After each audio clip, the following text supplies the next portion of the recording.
As you can see, I'm recording in this state-of-the-art studio with a state-of-the-art mic. And today I'll be talking about a topic that I've been asked a lot of late after posting the How I Lost 5 Kilos Eating Nasi Lemak for 30 Days blog post. That is, do I run? Do I do any form of jogging or running, be it on the treadmill or outdoors? The answer is I don't. And in this video, I want to talk about why I feel that running sucks for fat loss. I do cardio in the form of basketball though. I play basketball on average twice a week. 45 minutes game time, 30 to 45 minutes game time on average. And that's the cardio that I do. But I do not do it as a way to burn calories. I do it because it's fun. I really enjoy it. I'm really passionate about basketball. Back to the topic. Why does running suck for fat loss? So if you look at fat loss, the basics of fat loss, what has to occur for fat loss to occur is that there has to be an energy imbalance. What that means is a person has to be consuming less calories than what he or she burns. So if a person's burning 2,500 calories a day, he has to consume 2,000 calories a day in order to have some form of appreciable fat loss. Vice versa, if the person eats 2,500 calories a day and burns 2,500 calories a day, he has to increase that calorie expenditure by increasing the activity level, be it by running, jogging, or whatnot. However, there's a problem with the second way, increasing your activity levels. Here's why. Jogging, running, or any cardiovascular activity is actually a really bad way to invest your time. In the sense that an example that I always give is that if you run for 30 minutes, you probably burn around 300 calories. So you run 300 calories, you arrive at McDonald's, you go in, you just buy the smallest burger on the menu, a filet of fish, and you come out 5 minutes later, you would have largely undone that half an hour of work in less than 3 minutes. So it's not a good expenditure, it's not a good investment of your time. Second of all, the more you run, the less calories you actually burn. Now, why is this? Our body adapts. So by that, I mean the more we run, the more efficient we get at running. Your stride's going to be smoother. You're going to waste less energy fidgeting or moving your shoulders unnecessarily when you run. If you were to burn 300 calories in a 30-minute run, you would now, after doing it for a few weeks or a month, you'll probably be burning about 250 calories. While this is a good thing if you are planning to run long distance, marathons and whatnot, it's not exactly ideal if fat loss is the main goal.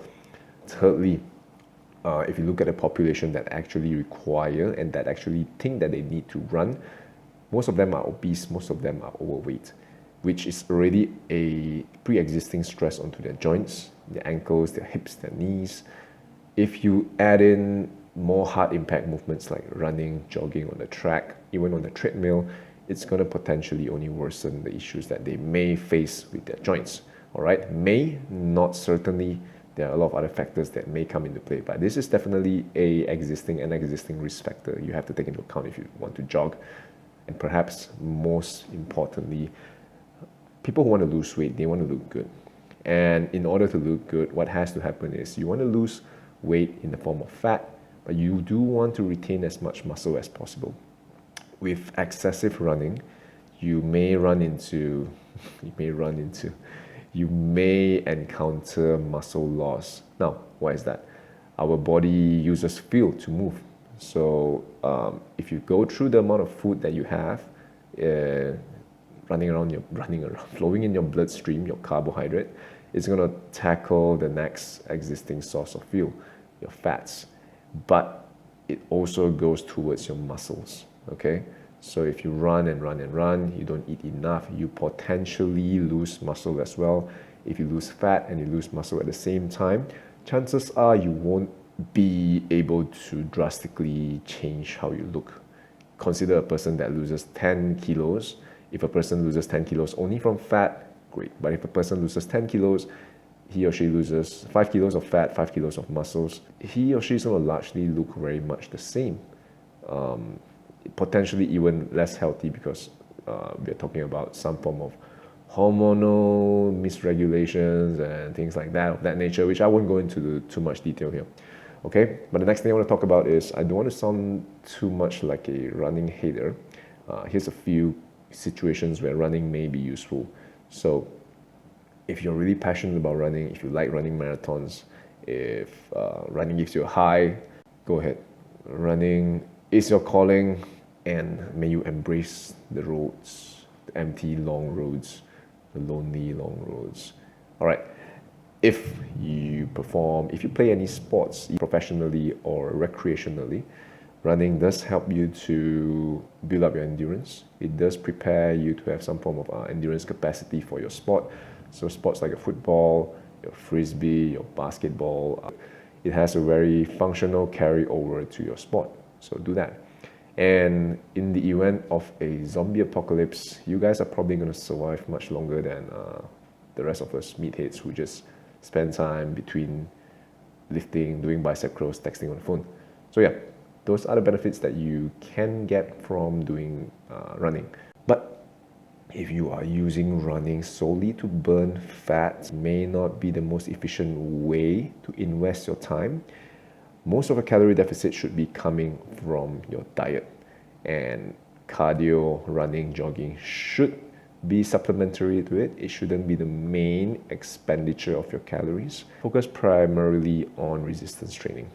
Do your compound lifts like your deadlifts, squats, chin-ups, presses, and then let your calorie intake be at a moderate deficit of about 20 to 30%, and eat enough protein. 1 gram per kg of your body weight is a good start. If you can increase it to 2, that's great. So do that. Eat at a calorie deficit, eat enough protein, do resistance training. Only add in running or cardio of your choice at the end.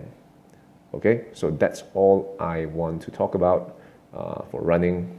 Thank you for the questions that you guys have been sending me via email, blog comments, Instagram messages. Keep asking me questions. I mean, I want to make the videos as a regular thing, and I have no idea what to talk about. So thank you. This has been Bradley from the Malaysian Body and Health Works. And yeah, leave a comment in the comments section, and yeah, tell me what you think. Thank you.